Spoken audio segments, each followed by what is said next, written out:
Are you tired of exhaustive testing? Do you want to test more by spending less? If so, then let's get started.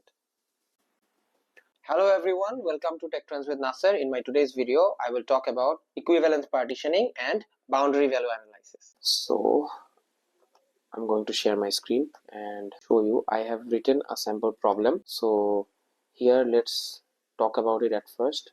It's about the charge limit testing problem. So the charge limit is a feature which we use in internet banking. For example, I can set the minimum and the maximum value of a transfer or a payment.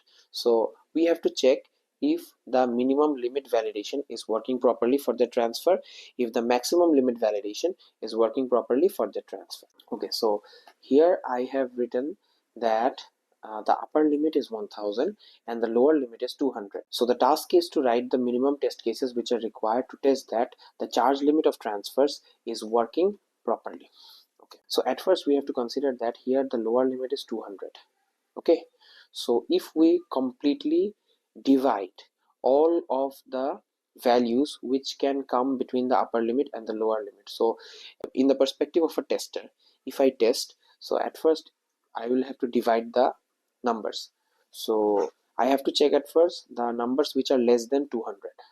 Okay, so let me write less than 200. Then I have to enter 200 and check if it is accepting 200.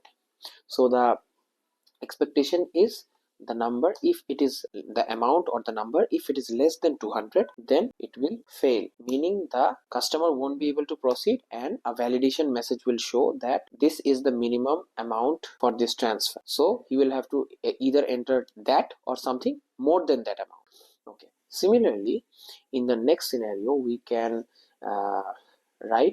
we can provide any number between 201 to 999. You see, from 201 to 999, okay, from 201 to 999 we will have to check that if every amount entered can be properly used to proceed. After that, when I enter 1000, it's a boundary value. 200 and 1000 are the boundary values, since 200 is the lower limit and 1000 is the upper limit.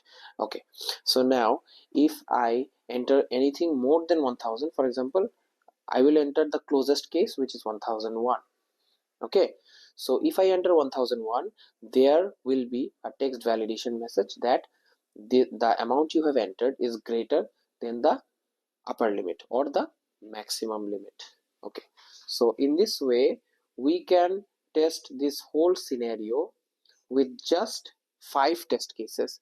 In case of going through or writing all of the test case of all the values which are present between 200 and 1000 and before 200 and more than 1000, we are finishing and covering it all within 5 test cases. So this way we can test very speedily.